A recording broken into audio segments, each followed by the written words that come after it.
स्वागत है आप सभी का बुलेटिन में। आपके साथ मैं अंजलि मुदगल। इंदौर की एलआईजी जैसी प्रतिष्ठित कॉलोनी में भी अब पड़ोसियों में मारपीट और विवाद जैसे मामले सामने आने लगे हैं। इससे परेशान एक पीड़ित मकान मालिक ने अपने घर के बाहर घर बिकाऊ का बोर्ड लगा दिया। अजय उर्फ मुनमुन मिश्रा के खिलाफ आरोप दर्ज कराया है, जिसमें उन्होंने आरोपी पर मारपीट और धमकाने का आरोप लगाया है।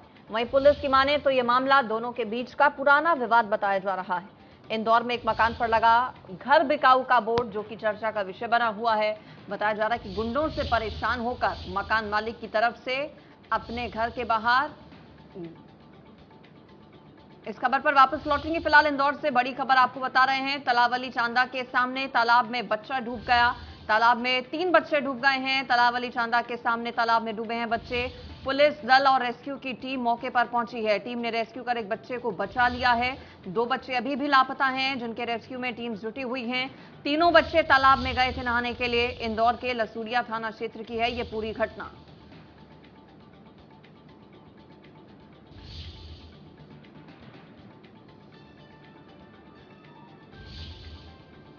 तीन बच्चे तालाब में डूब गए। 2 बच्चे अभी भी लापता हैं, जिनका कुछ अता पता नहीं है। सूचना मिलते ही प्रशासन की टीम, पुलिस की टीम मौके पर पहुंची।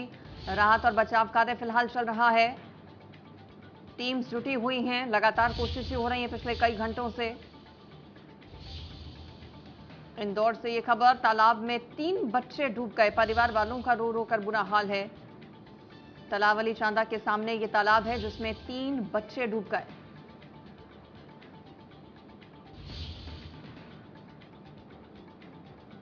एक बच्चे को तो बचा लिया गया, लेकिन 2 बच्चे अभी भी लापता हैं, जिनका कुछ अता पता नहीं है।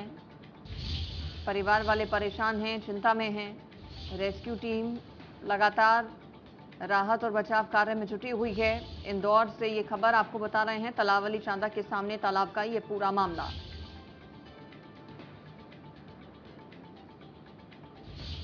स्थानीय लोगों की तरफ से भी मदद की जा रही है। रेस्क्यू ऑपरेशन में स्थानीय लोग भी जुटे हुए हैं। एक बच्चे का रेस्क्यू कर लिया गया है, लेकिन 2 बच्चे अभी भी लापता हैं, उनका कुछ अता पता नहीं है। एक बच्चे को वक्त पर बचा लिया गया, लेकिन 2 बच्चे अभी भी हैं लापता।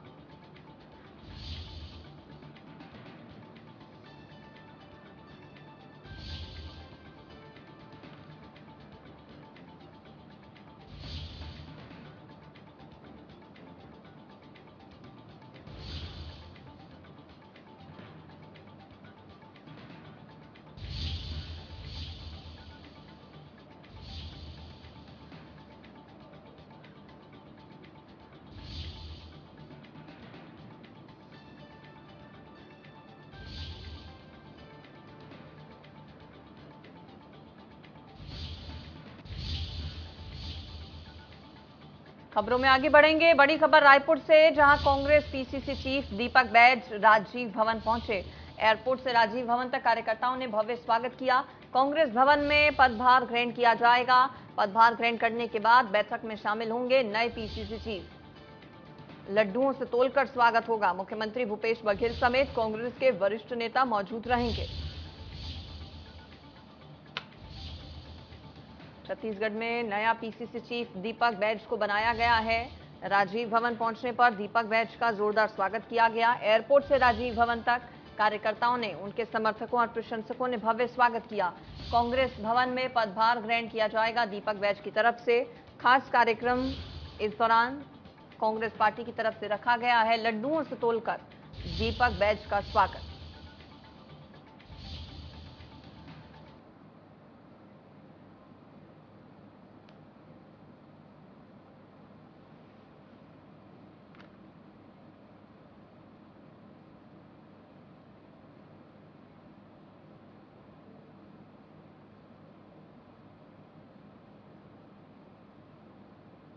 पदभार ग्रहण किया गया दीपक बैज की तरफ से। इस दौरान जो सांस्कृतिक नृत्य है, जो पारंपरिक नृत्य है वहां का, वो प्रस्तुत किया गया। रंगारंग कार्यक्रमों का आयोजन कांग्रेस पार्टी की तरफ से करवाया गया। उत्साह जबरदस्त दिखा दीपक बैज के समर्थकों में। और देखिए कैसे लड्डुओं से तोलकर स्वागत दीपक बैज का।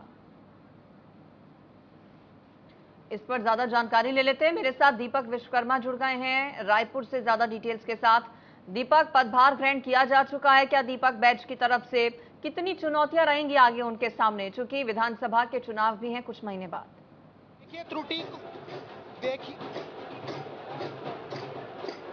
देखिए त्रुटि को सुधार दूं, दीपक बैज अभी पहुंचे ही नहीं हैं। दीपक बैज सिर्फ और सिर्फ अभी एयरपोर्ट पहुंचे और एयरपोर्ट से अब वो कुछ देर बाद 20 मिनट के आसपास का समय है जब वो पहुंचेंगे यहाँ से सीधा राजीव भवन जो कांग्रेस का कार्यालय है। मेरे बाईं ओर अगर देखेंगे ये मांडर बजाया जा रहा है। ये छत्तीसगढ़ की कला संस्कृति की परिलक्षण है। ये बताया जा रहा है कि दीपक बैज का स्वागत किया जा रहा है। ये नृत्य, ये बाजा, ये ढोल ताशे, ये बताया जा रहा है कि एक युवा आदिवासी अब प्रदेश की कमान संभालेगा। ये मांडर है, देखिए इसको बजाया जा रहा है। और तो और यदि बात की जाए तो मेरे अगर बाईं ओर देखेंगे यहाँ पर तराजू रखा गया है जिसमें दीपक बैज को तौला जाएगा। देखिए सबसे महत्वपूर्ण बात यह है कि इसी में दीपक बैज को तौला जाएगा और दीपक बैज को जब तौला जाएगा इसी तराजू में एक तरफ दीपक बैज होंगे, दूसरी तरफ किस चीज से तौला जा रहा है दीपक बैज को? लड्डू से। लड्डू, किस चीज का लड्डू बुलाया गया? बूंदी के लड्डू है। देखिए बूंदी का लड्डू बुलाया गया। ये कार्यकर्ता हैं, सहयोगी को कहूंगा एक बार दिखाएंगे कि किस तरीके का हुजूम है, किस तरीके के लोग हैं जो यहाँ पर जुटे हुए हैं और यहाँ अपने नेता का स्वागत करने के लिए तमाम कार्यकर्ता आए हैं। सबसे महत्वपूर्ण बात यह है कि जिस तरीके से लगातार ये चर्चा की जा रही है, देखिए मुख्यमंत्री भूपेश बघेल पहुंच चुके हैं। संगठन की चूंकि बैठक होनी है, एक्सक्लूसिव तस्वीरें मुख्यमंत्री आए हैं। इसे समझा जा सकता है कि अब कहीं ना कहीं जो चर्चा थी एक युवा नेता की, एक चर्चा थी युवा नेता और कांग्रेस को दूसरी जो पारी है भूपेश बघेल 2.0 की जो चर्चा थी उसको लेकर आएगा। उसी को लेकर एक कवायद है। अब मुख्यमंत्री भूपेश बघेल यहां पहुंच चुके हैं। मुख्यमंत्री भूपेश बघेल, देखिए इससे पहले शिव कुमार डहरिया और उसके पहले यदि बात की जाए तमाम दूसरे मंत्री यहां पहुंचे हैं। और सबसे महत्वपूर्ण बात यह है कि जय जवान जय किसान का नारा बुलंद किया जा रहा है, क्योंकि देखिए दीपक बैज के बारे में यदि बात की जाए तो दीपक बैज बस्तर से सांसद है, चित्रकूट से विधायक थे, सांसदी लड़ाई गई और उसके बाद वहां से मोदी लहर के बाद भी अपनी सीट निकाल के आते हैं और सीट निकाल के आने के बाद जीत जाते हैं। तो ये समझा जा सकता है कि दीपक बैज 39 साल के दीपक बैज प्रदेश की कमान मिली है। और सबसे महत्वपूर्ण बात यह, जब प्रदेश की कमान मिली तो अब चुनाव को मात्र और मात्र 100 दिन बाकी है। उस बीच दीपक बैज क्या कमाल कर पाएंगे ये देखने वाली बात होगी। कुछ कार्यकर्ता हैं, उन्हीं से बात कर लेते हैं। गुलदस्ता लेके पहुंचे हैं, क्या दीपक बैज का स्वागत होगा? जी भव्य स्वागत होगा और तैयारी आप देख ही रहे होंगे। अब छत्तीसगढ़ में ये सब चीज ठीक है, 100 दिन बचे हैं, क्या कर लेंगे दीपक बैज? कुछ करने के लिए 100 दिन की जरूरत नहीं होती है, सोच की जरूरत होती है। ये कांग्रेस पार्टी में आपको सीखने के लिए मिलेगा। क्या सोच है दीपक बैज की जो आप जान रहे हैं? युवाओं को बहुत आगे ले जाने के लिए उनका यूथ है और यूथ के साथ चलने के लिए उनकी जो सोच है वो बहुत अच्छी सोच है। सोच अच्छी है। दीपक बैज 100 दिन बचे हैं, सिर्फ 100 दिन बचे हैं, काफी समय है। तैयारी कार्यकर्ताओं लोग जो है पूर्व से कर रहे हैं और ऊर्जावान नेतृत्व हमको ऊर्जावान। देखिए जो चर्चा दीपक बैज के लिए की जा रही थी ऊर्जावान है, कुछ और नेता हैं। दिन बहुत कम है, 100 दिन के आसपास बचा है चुनाव को संगठन चलाना, चुनाव दोबारा जिताना एक बड़ी चुनौती है। किस तरीके से दीपक बैज नैया पार लगाएंगे? देखिए दीपक बैज जी काफ़ी अनुभवी आदमी हैं और छत्तीसगढ़ में हमारे सांसद के रूप में प्रतिनिधित्व करते हैं दिल्ली में, कि बहुत दिनों से ये कयास लगा रहे थे।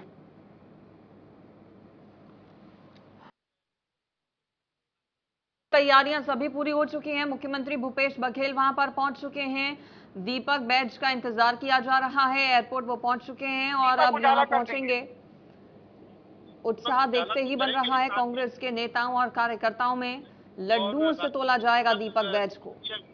अलग तरीके से स्वागत दीपक बैज का किया जाएगा।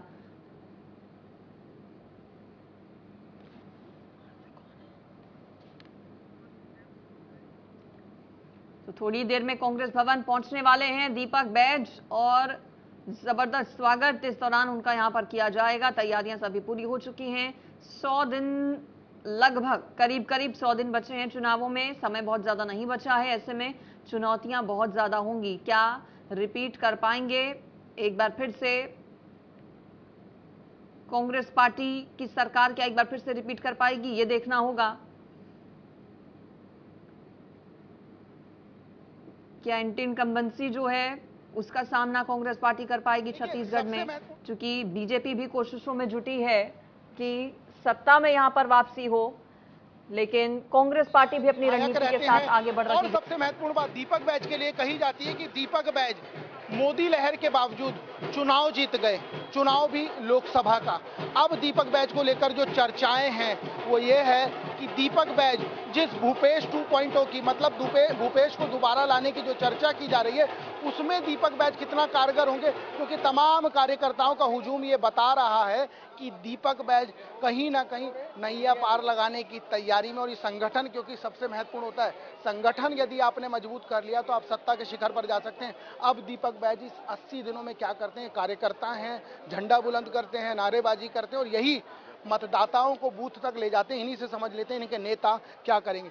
दीपक बैज को 80 दिन के आसपास का समय मिला है, कुल राजनीतिक लिहाज से देखा जाए तो बहुत कम है। आपको क्या लगता है कितनी कार्यकुशलता काम आएगी? बहुत, उनका जो अभी तक का एक्सपीरियंस रहा है वो भी उनके लिए बहुत काम आएगा एज ए सांसद, और इतने सालों से वो बस्तर को का नेतृत्व देख रहे हैं, तो मेरे ख्याल से आगे बहुत अच्छा है। 80 दिन काफ़ी हैं। 80 दिन काफी है काम करने वालों के लिए। 80 दिन क्या 80 घंटे भी काफी होते हैं। लेकिन मोहन मरकाम भी तो काम कर रहे थे, काहे हटवा दिए? भाई देखिए ऊपर वाले के वो है, उसमें हम लोग बात नहीं कर सकते। सबको ऊपर वाले भी आप ही की वजह से बनते हैं, संगठन मजबूत कार्यकर्ताओं से होता है। बिल्कुल, वो भी कार्यकर्ता है, ऐसा मत बोलिए, कभी वो भी कार्यकर्ता थे, आज यहाँ आप भी कार्यकर्ता हैं, इसीलिए कह रहा हूँ संगठन कार्यकर्ताओं से मजबूत होता है। आप बोल रहे हैं ऊपर वाले, तो ऊपर वाले कैसे? ऊपर वाले मतलब ऊपर वाले नहीं, हाई कमान, दिल्ली वाले। ये मैं बोल रहा हूँ, ऊपर वाले सीधा ऊपर मत जाइए। उधर ऊपर मैं नहीं जा रहा हूँ, दिल्ली वाले। हाँ, दिल्ली वाले। देखिए जैसे एक जन के हाथ में कमान रहना चाहिए, वो अपने हिसाब से चलाते हैं तो वैसे चलना चाहिए मेरे हिसाब से। दीपक बैज मुफीद हैं। बिल्कुल। को लेकर दीपक बैज को मौका दिया गया, क्या लगता है कितने कारगर? बहुत पुराना अनुभव, नया जोश, विधायकी कार्यकाल उन्होंने संभाला था, लोकसभा के अभी सांसद हैं वर्तमान में। और मैं समझता हूं कि मोहन मरकाम जी का 3 साल का कार्यकाल समाप्त हो चुका था। बोनस था, बता दिया। 1 साल बोनस, ये सब बात जानते हैं आप लोग। और कांग्रेस पार्टी में युवा नेतृत्व के आने से विशेषकर युवाओं में चर्चा है, कुछ खटपट है मोहन मरकाम को मंत्री बनाना। बहुत शुक्रिया इस पूरी खबर पर जानकारी देने के लिए। थोड़ी देर में कांग्रेस भवन जब पहुंच जाएंगे दीपक बैज, तो वो तस्वीरें आपको दिखाएंगे हम। तैयारियां बेहद खास की गई हैं, लड्डुओं से तोलकर स्वागत किया जाएगा दीपक बैज का। आगे बढ़ेंगे खबरों में। इंदौर की LIC जैसी प्रतिष्ठित कॉलोनी में भी अब पड़ोसियों में मारपीट और विवाद जैसे मामले सामने आने लगे हैं। इससे परेशान एक पीड़ित मकान मालिक ने अपने घर के बाहर घर बिकाऊ का बोर्ड लगा दिया।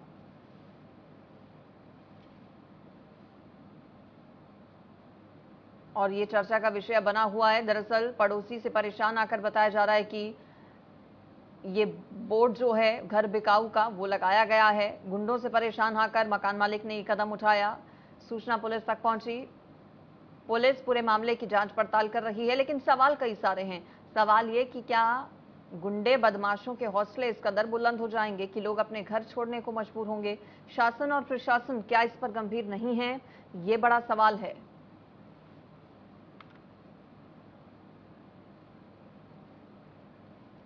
अजय मिश्रा उर्फ मुनमुन, उसने नौकर को गालियां ली थी, और जब इस संबंध में जो है सुशील यादव ने अजय उर्फ मुनमुन मिश्रा से बात की तो उसे भी गाली गुप्तार करी, उसको चाकू से सर में मारा। ये सूचना आई, ये रिपोर्ट आई। इसके बाद में दूसरा पक्ष जो अजय उर्फ मुनमुन मिश्रा है वो भी थाने पर आए, तो पता चला कि अजय मिश्रा उर्फ मुनमुन और सुशील यादव दोनों के ही घर क्लर्क कॉलोनी में एक दूसरे से सटे हुए हैं। सुशील ने उससे जो है बात की, क्या हुआ, तो वहीं इनमें आपस में हाथापाई हुई, और उस दौरान अजय मिश्रा को जो है सर में चोट आई, उसको खून निकला, और वहां से दोनों पार्टी थाने आई। थाने आने के बाद हमने इन दोनों का मेडिकल कराया, और इसमें अजय और मुनमुन मिश्रा की तरफ से सुशील और उसके भाई सुधीर के विरुद्ध अपराध पंजीबद्ध किया गया, और जबकि दूसरी तरफ सुधीर की तरफ से जो है अजय और मुनमुन मिश्रा के विरुद्ध प्रकरण पंजीबद्ध किया गया। दोनों ही मामलों में क्रॉस क्राइम में इसकी विवेचना की जा रही है। पड़ोसी, मेरा पड़ोसी है ना जो सुशील यादव, उसके दबाव में हमको धमका रहा है। कौन है सुशील यादव? वो मेरा पड़ोसी है। क्या करते हैं ये गुंडा अपराधी जी। कौन सी पार्टी से जुड़े हुए नेता? ये बीजेपी के संग। किसके साथ, कौन से नेता के साथ में? जी ये बीजेपी के हैं, रमेश मेंदोला से जुड़े हैं शायद। इस पर ज्यादा जानकारी ले लेते हैं। फोन लाइन पर मेरे साथ एहतियाब शेख जुड़ गए हैं, हमारे संवाददाता। एहतियाब शेख, बहुत गंभीर मामला है ये। गुंडे बदमाशों के हौसले क्या इतने बुलंद हो जाएंगे कि लोग अपने घर छोड़ने पर मजबूर होंगे? शासन प्रशासन कितना गंभीरता से ले रहा है इसे? अंजलि, जहाँ तक हम इस पूरे मामले की बात करते हैं तो निश्चित रूप से थोड़ा सा अगर हम पिछले पखवाड़े की बात करते हैं तो 15 दिन पहले हम इस तरह वहाँ देखा था जब राजनगर थाना क्षेत्र में इसी तरह गुंडों से परेशान होकर कॉलोनी वासियों ने अपने घर के बाहर इस तरह के लगाए थे। और अब ये जो सामने आया है ये LIG कॉलोनी का सामने हालांकि दो पहलू सामने आ रहे हैं, लेकिन उस पीछे एक निरीक्षण करते हैं तो अभी इसमें सबसे बड़ी बात यह हमने देखा कि सियासी दलों की तरफ से जो पलटवार या पोस्टर कही जा सकती थी वो देखने में मिलती है कि जिस तरीके से अब ये चलिए ठीक है एहतियाब शेख, आपका शुक्रिया इस पूरी खबर पर जानकारी देने के लिए। विदिशा जनपद की परासी खुर्द ग्राम पंचायत के ग्राम करेला से एक वीडियो सामने आया है जिसमें गांव के दलित बुजुर्ग नन्नू लाल की मृत्यु हो जाने पर परिजन खाट पर शव रखकर कीचड़ पानी से होते हुए खेत में अंतिम संस्कार करने जा रहे हैं, क्योंकि यहां के शमशान घाट जाने वाले रास्ते पर गांव के दबंगों ने कब्जा कर फसल बो दी। इससे गांव के दलित अपने परिजन की मृत्यु हो जाने पर शमशान घाट पर अंतिम संस्कार नहीं कर पाते। वहीं इस मामले पर ADM अनिल डामोर ने बताया कि शमशान घाट जाने वाले रास्ते पर किए गए कब्जे को हटवाया जाएगा।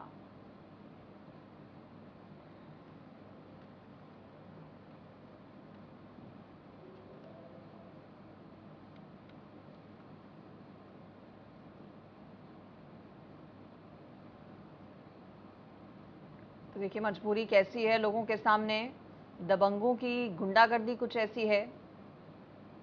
शमशान जाने वाला जो रास्ता है वहां पर अवैध तरीके से फसल बो दी गई है। लोगों को अब इसी तरह परेशान होना पड़ता है। शमशान घाट अंतिम संस्कार करने के लिए लोग नहीं जा पाते हैं।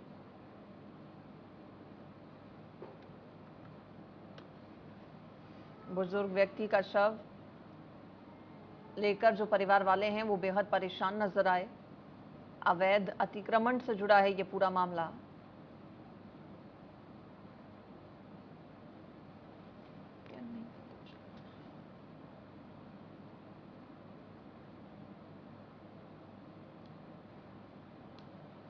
फोन लाइन पर मनोज श्रीवास्तव मेरे साथ जुड़ गए हैं। मनोज, विडंबना है ये अवैध अतिक्रमण शमशान घाट जाने वाले रास्ते पर, क्या शिकायत इस बारे में कभी नहीं की गई? हेलो मनोज, आवाज आ रही है आपको मेरी? जी जी जी। मनोज, क्या है ये पूरा मामला?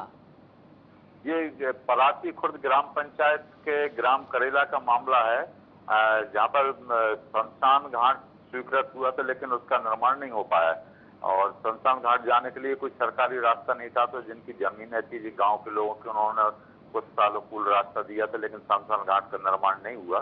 तो उन्होंने उस पर अपनी जमीन पर इन दिनों फसल बो दी और हाल ही में एक गांव के बुजुर्ग नन्नू लाल की मृत्यु हो गई। तो उसके परिजन जब शमशान घाट के लिए निकले तो वहाँ पर क्योंकि शमशान घाट जाने के लिए रास्ता नहीं था, वहाँ पर फसल बो दी गई थी। ऐसे में वो कीचड़ और पानी में से होकर खाट पर अपने बुजुर्ग का शव रखकर अपने खेत में पहुंचे जहाँ पर उसका अंतिम संस्कार किया गया।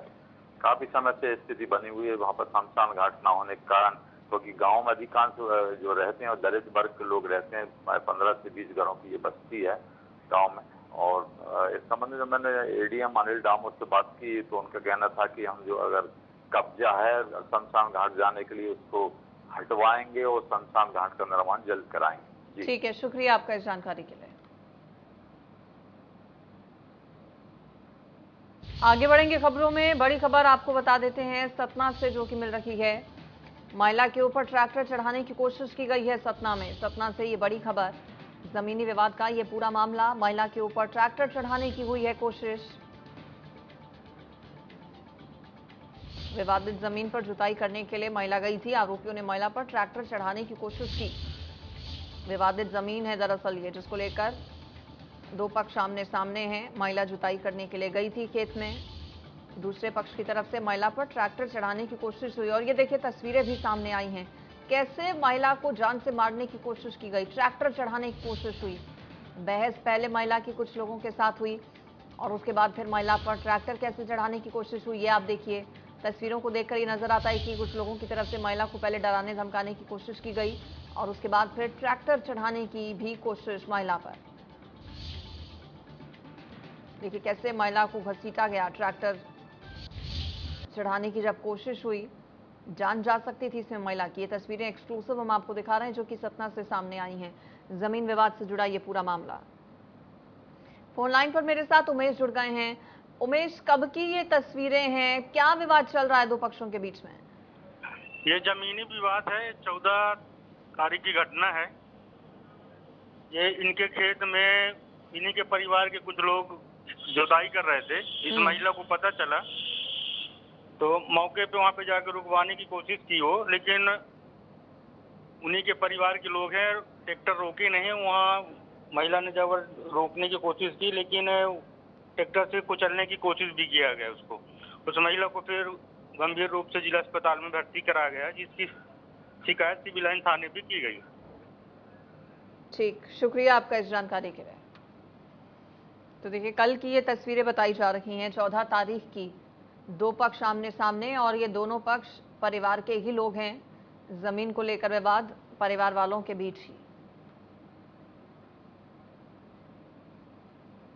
खंडवा अकोला ब्रॉडगेज ट्रैक के धंसने के बाद रेल मंत्रालय ने इसे गंभीरता से लिया है। शनिवार को खंडवा सांसद ज्ञानेश्वर पाटिल मौके पर पहुंचे और निर्माणाधीन रेलवे ट्रैक लाइन का निरीक्षण किया। इस दौरान हमारे संवाददाता ने सांसद ज्ञानेश्वर पाटिल से बात की। और खंडवा अकोला जो ब्रॉडगेज है, इसके निर्माणाधीन यहाँ पर जो पटरियां है वो कहीं न कहीं एक बड़े हादसे का शिकार हो सकती थी अगर यहाँ पर वास्तव में सवारियों से भरी गाड़ी गुजरती। तो हमारे साथ सांसद है, यहाँ पर पहुंचे हैं, वो निरीक्षण करने के लिए आए हैं। सांसद जी, क्या आपने देखा यहाँ पर किस तरह की खामियां हैं जिसकी वजह से यह रेलवे ट्रैक धंसा है? देखिए, जो कुछ ट्रैक पर जो हम देख रहे हैं इसमें कहीं न कहीं खामियां तो हमको नजर आ रही है, लेकिन टेक्निकल टीम आने के बाद में ही पता चल पाएगा कि इसमें किस प्रकार की मिस्टेक हुई है और जो इसके लिए जो भी जवाबदार अधिकारी है, जिम्मेदार है, उसकी जो है कि तय की जाएगी, रिस्पॉन्सिबिलिटी तय की जाएगी कि भाई आपने इतना जब पूरा ट्रैक यहाँ कंप्लीट हो रहा था तो आपने आखिर क्या देखा, और उसमें यदि अधिकारी की मिस्टेक है तो अधिकारी के खिलाफ कार्रवाई कराई जाएगी और ठेकेदार की मिस्टेक है तो ठेकेदार को भी ब्लैक लिस्टेड करने के लिए हम माननीय मंत्री से आग्रह करेंगे कि इस तरह से जो घटना वो तो अच्छा होगा कि सवारी गाड़ियां यहाँ चालू नहीं हुई। यदि सवारी गाड़ी शुरू होती तो हजारों की संख्या में लोगों की जान जा सकती थी, लेकिन जो हुआ है ये ठीक नहीं है और हम लोग जो देख रहे हैं कि इसमें कहीं न कहीं फिलिंग जो होना चाहिए थी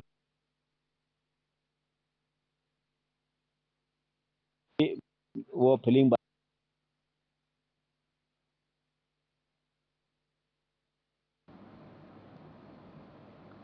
और चलिए इसी के साथ बुलेटिन में फिलहाल इतना ही।